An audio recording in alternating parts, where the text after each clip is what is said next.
I liked how Jamie was spunky, because I kind of feel like I'm spunky too. If that's one thing I can kind of attribute to myself, I feel like I'm spunky sometimes. So I think that's how I related to her, and I want to be a better person. I constantly want to try and be a better person and treat people better. And I think through portraying this character, portraying Jamie, it really kind of made me get a move on, you know what I mean? The 2002 hit movie A Walk to Remember walked its way onto the big screen and pulled on our heartstrings 20 years ago. In honor of the movie's anniversary milestone, Access Hollywood went into our vault to dig up throwback interviews with the flick's lead stars, Mandy Moore and Shane West. This was Mandy's first lead role in a major movie, and at the time she told Access Hollywood the big lesson she took away from starring as Jamie Sullivan, a teen diagnosed with terminal cancer who falls in love with a bad boy, Landon Carter, aka Shane West. It was wonderful. It was wonderful to play a role and take a role to heart.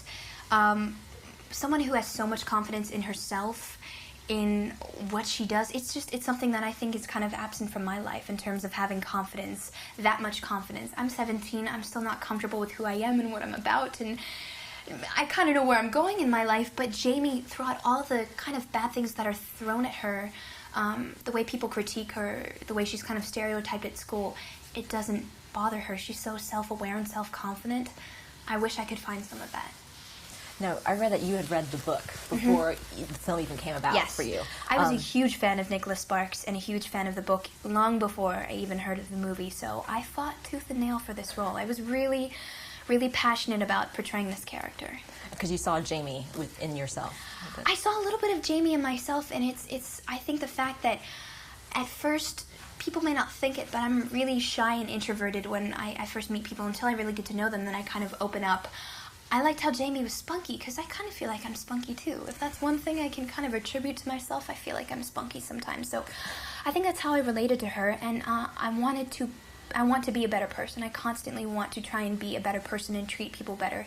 And I think through portraying this character, portraying Jamie, it really kind of made me get a move on, you know what I mean? I think everybody involved with this film kind of stopped what they were doing in their lives and reevaluated, okay, what am I doing and how am I treating people? How can I be a better person? So is that some of the things that you learned from the story? It's some of the stuff that I took away. And being Jamie, what I walked away, you know, this experience of making this film, which was so new to me anyways, it was great to take away something that positive too. Now, this is your first big leading role in a feature film. Yeah. Were you nervous at all taking that on? I was very nervous. I was very nervous, especially the expectations that people had of me. My first lead role, and I was really scared that people were going to think of me as some Pop-Tart walking in there, not knowing what she was doing and not really having an interest in this, but being told this is what she had to do. I felt like I don't know, I had a lot of expectations to kind of meet. And got there and I started filming the movie, and I really felt like people learned who I really was and what I was all about, and I really got to show who I truly was, which makes me very happy. I thought you were very good in the movie. Thank you very much. And Shane said that he was worried too, not knowing you, thinking that, you know, what if this pop star diva comes on the set and I have no idea what she's doing. And he said he found that to be not the case at all. Oh, so that's very nice of him. I had a great time working with him. He's wonderful. So talented. I'm lucky that I got to work with so many great people, you know, my first go-round. How did this role come about for you? Reading the script, I read the script for A Walk to Remember, and went in, like everybody else, met with the casting director and auditioned my butt off 2 or 3 times, eventually ended up reading with Shane, and one agonizing month later, waiting to hear if I'd gotten the part, finally realized that, yeah, I had. That's great. So when you found out, were you just... I was ecstatic. I was so ready. I was already doing research on the character because I'm sick in the movie, researching what, you know, how sick I am and researching my faith. And I really, took the initiative to get involved as much as I could. Now, do you think this is more than a teenage love story? I definitely think this is more than a teenage love story. I think the story itself offers people of all ages. I mean, I know it's going to be a positive movie for people my age, but I think it offers the realization that having faith in your life is good, and it doesn't necessarily have to be faith in God or an organized religion, but in each other and relationships and humanity. It's important. It makes the world go round. Now, you're doing double duty in this film, too. They took advantage of your musical abilities. I saw you did a lot of songs on the soundtrack. How was that? Wonderful. I mean, music is my passion, and it is what I love to do. It was nice to be able to combine a little bit of both of them. I think in the future I kind of want to make more of a distinction. I don't want to be singing in every movie that I'm lucky enough to do. That's a little bit overboard, but I think it fit really well in this film, and it was very appropriate, so I was happy about that. Yeah, and Shane also has the musical background, too. He does. He has a song on the soundtrack as well. And he said that you were a great help in getting that song on the soundtrack. I tried. I liked the song, so I wanted to help him. Did you guys sing together, No. downtime? None of that. Shane plays guitar, but we never actually took the time to make some music and stuff like that. That would have been fun. Maybe next movie. Now, you've got a very successful music career. Now this movie do you have an emphasis? Which one you want to... Singing is my passion, but as long as I can do a little bit of both, I'll be very happy. Meanwhile, Shane shared how he identified with his character in his 2002 interview with Access. I basically identify with him from basically where he was born. I'm from Baton Rouge, Louisiana, small town in the South.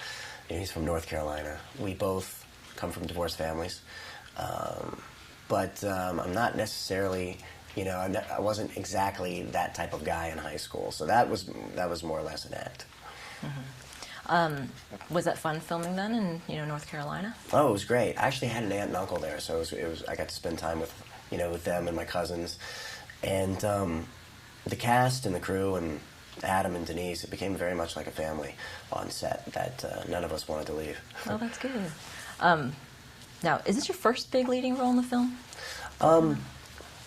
I did the leading role in a teen film called Whatever It Takes, and I had done that before. But this was basically the first time I worked every day, and was kind of the leading guy, and hoped I did a pretty good job. Yeah, you were just about in every scene. Yeah, exactly. Was that a little nerve-wracking? It was tough, but it was something that we weren't really aware of until we were there, grinding through the days. Suddenly I realized, I was like, wait a minute, I don't have a day off, and I think I had one day off, and it got changed, and I ended up working. But I was like, I was like out of there by noon, and so it was like a first for me. Is there extra pressure on your carrying a film on your shoulders, being one of the leads? Yeah. With this, I feel like it was just a good story. It was a fun character. I feel like I did a decent job with it, and kind of leaving it at that, and I'm trying to take most of the pressure off my shoulders and hope people just like the movie. Okay. Do you think that this movie is more than a teenage love story? Oh, definitely. I mean, it's because with the term teenage love story, it kind of puts it into the term of a chick flick or something like that. But I feel like it has a lot more than that. It has a lot to offer in it. It's got some action. It's got Landon's arc, which is a lot of focus on him, which a lot of guys might want to see, and it's a very spiritual film as well. So it's got a lot of different things going in it. What did you learn from the story? I didn't learn. What I basically did from this story is it only confirmed my beliefs. It confirmed I was always a very positive person and very knew who I was, and I wasn't going to change for anything. And reading this script and then doing this was enough to just basically confirm my beliefs and know that and feel that I'm on the right path. I mean, that's hard for a lot of teens. I mean, there's a lot, when you're in high school, there's like a whole class system, and, being popular in the in crowd is kind of important. Is there a message that you hope that teens and kids will take from this film? Just to keep it real. It's just because in this film, every time, something happened, she always stuck to her guns, and that way she was happy here and she was happy here, and nothing was going to change that. And if you can get through high school, hopefully you can get through life, you can get through everything with it, just keeping real, and you'll be true to yourself.